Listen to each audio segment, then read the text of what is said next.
Everyone, welcome to your channel SM Tutorials. Don't forget to subscribe and click on the bell icon to get our latest video updates. Today we are going to start with the chapter Electoral Politics. So let's start with this chapter. इस chapter में बच्चों हम पहले पढ़ेंगे election क्या होते हैं, what actually the meaning of election is, फिर किस तरीके से हरियाणा में इलेक्शन हुए, चौधरी देवीलाल की पोजीशन, किस तरीके से उन्होंने न्याय युद्ध स्टार्ट किया, how they have form the political party, what actually the importance of election is. Okay, in it we will look after the meaning of election, what actually the choices of the voters were there, features of the democratic election, is it good to have a political competition in a democracy or not. तो बच्चों हम पहले आ जाते हैं election क्या है. एक बहुत कॉमन सा कॉन्सेप्ट है इलेक्ट करना, किसी को चुनना, और ये हमारी डेमोक्रेसी का बहुत ही इम्पॉर्टेंट फैक्टर है. आपको पता है डेमोक्रेसी में हम क्या करते हैं, अपने रिप्रेजेंटेटिव्स को चुनते हैं. Means democracy is a system in which we are going to elect a representative through the universal adult franchise system. Okay, election elect करना. तो उसी तरह एक मेथड जो होता है इलेक्शन का, हमें अपने जो रिप्रेजेंटेटिव्स को चुनते हैं एक रेगुलर इंटरवल्स के बाद. ओके, तो उसको हम मैकेनिज़्म को हम क्या कहते हैं, इलेक्शंस कहते हैं. अब हम आ जाते हैं हरियाणा के इलेक्शन में. अगर आपको हरियाणा की कहानी याद होगी तो जो वहाँ पर इलेक्टोरल पॉलिटिक्स में जब हम किस तरीके से हरियाणा में इलेक्शंस हुए, आपको याद होगा वहाँ पर चौधरी देवीलाल इलेक्शंस के लिए खड़े थे. पहले वो अपोजिशन के लीडर थे और उनको लगा कि वहाँ पर रहने वाली जो सरकार थी, कांग्रेस सरकार थी, वो काम अच्छा नहीं कर रही थी. ठीक है, तो उन्होंने एक न्याय युद्ध स्टार्ट किया, struggle for justice for the people. Okay, और उन्होंने क्या किया, अपनी एक पार्टी बनाई. That party was named as the Lok Dal. ठीक है, और उन्होंने क्या किया, अपने जितने भी लोग अपोजिशन थे उनको कांग्रेस के अगेंस्ट में खड़ा करने के लिए कैंपेनिंग स्टार्ट कर दी, अपनी पार्टी को और बढ़ाना शुरू कर दिया. They have started the election campaigning also. और उन्होंने प्रॉमिस किया कि अगर उनको गवर्नमेंट बनाने का चांस फ्यूचर में मिल जाता है तो he can with the support of the other MLAs also he can waive the loan for the farmers and the small businessmen. मतलब जो भी स्मॉल फार्मर्स हैं या स्मॉल बिजनेसमैन हैं उनके लोन को वो क्या करेंगे, माफ़ कर देंगे. और ये उनका पहला एक्शन होगा सरकार बनाने के बाद. और आपको शायद ये जान के बहुत ही अधिक अचरज होगा कि really the people can favour him a lot and he also got a maximum number of the votes in Haryana election. ठीक है, हर जो पर्टिकुलर स्टेट होता है, असेंबली की जो प्लेस होती है वो अलग अलग कॉन्स्टिट्यूंसीज़ में डिवाइडेड होती है, और वहाँ के लिए चुनने वाले जो हर पर्सन होते हैं उसको हम लेजिस्लेटिव असेंबलीज़ के मेंबर को एमएलए कहते हैं या मेंबर्स ऑफ लेजिस्लेटिव असेंबलीज़ कहते हैं. इसी बिहाफ पे हमारे म्यूनिसिपल के इलेक्शंस, पंचायत के इलेक्शंस, वार्ड के इलेक्शंस होते रहते हैं. ठीक है, अब हम जब यहाँ की बात करते हैं तो आपको याद होगा लोक दल ने अराउंड 60 सीट्स पे जीत हासिल की थी. ठीक है, जो वहाँ पे टोटल 90 सीट्स थी उसमें से लोकदल ने अकेले अपने बल पर 60 सीट्स पर जीत हासिल की. इट मीन्स इट शोज़ कि दे वन ऑन अराउंड 60 कॉन्स्टिट्यूंसीज़. मतलब उन्होंने 60 कॉन्स्टिट्यूंसीज़ पे अपनी जीत हासिल की. ठीक है, और जब 1987 में जब इसी तरह इलेक्शंस हुए थे कांग्रेस को सिर्फ 5 सीटें मिली थी. ठीक है, और उसके बाद जो वहाँ के चीफ मिनिस्टर थे पहले के, उन्होंने रिज़ाइन किया और गवर्नर ने देवीलाल को क्या किया, न्यू चीफ मिनिस्टर बनाने के लिए उनको इनवाइट किया. That is only the policy. उसके बाद as he you can say became the chief minister, उन्होंने क्या किया, क्योंकि जो उन्होंने वादा किया था उन्होंने अपना वादा लोगों से पूरा किया। ही ऑल्सो इशूड, जितने भी उन्होंने पॉलिसी बनाई, उन्होंने बिल पास कराया, और उसके बाद जितने भी उनके स्मॉल फार्मर्स थे उनके एरियाज़ के, हरियाणा के एग्रीकल्चरल लेबर्स थे, स्मॉल बिजनेसमैन थे, उनका क्या किया, जो कह सकते हैं लोन था उसको वेव कर दिया।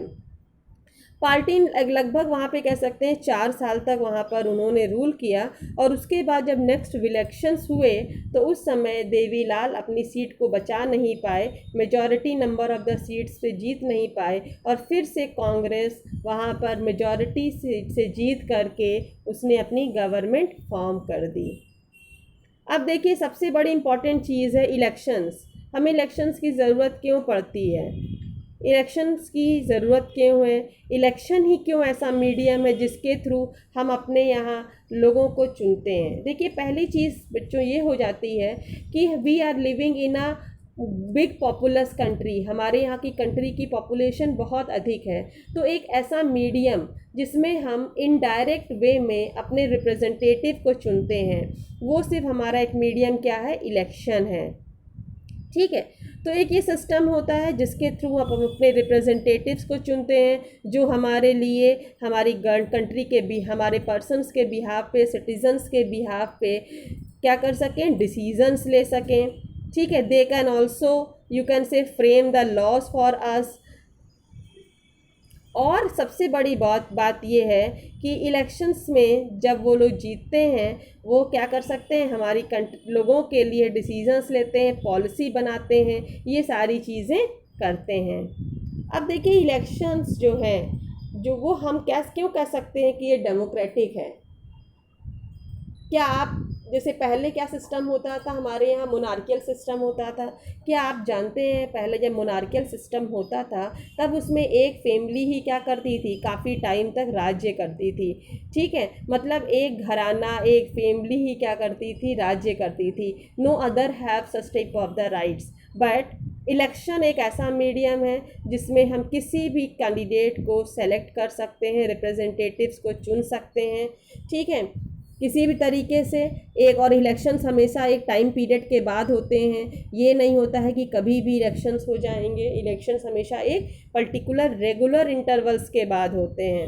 ठीक है, और कैंडिडेट्स उन्हीं को चुनते हैं जिसको वो सबसे ज़्यादा प्रेफरेंस देते हैं। और इलेक्शन कमीशन एक ऐसी बॉडी होती है जिसमें कोई भी किसी भी पॉलिटिकल पार्टी का पर्सन नहीं होता है, वो फ्री और फेयर इलेक्शन कंडक्ट कराती है। जब इलेक्शन के लिए डेट फिक्स हो जाती है, ठीक है, तो उसके बाद क्या होता है, इलेक्शंस बूथ्स को सेट किया जाता है, वहाँ पे पोलिंग बूथ तैयार होते हैं, और उसके बाद आपको पता है बैलेट पेपर के द्वारा, या आप कह सकते हैं ईवीएम मशीन के द्वारा लोग क्या करते हैं, अपने सेलेक्टेड कैंडिडेट को चुनते हैं जिनको वो सबसे ज़्यादा प्रेफरेंस देते हैं। ठीक है, और उसके बाद सेम सिस्टम, काउंटिंग होती है वोट्स की, और जिसको सबसे ज़्यादा वोट मिलते हैं वो कैंडिडेट क्या होता है, उस जगह पर इलेक्शन जीत जाता है। अब हम आ जाते हैं, is it good to have the political competition. पर जो सबसे बड़ी बात, पॉलिटिकल कंपटीशन का होना, क्या ये होना सही है?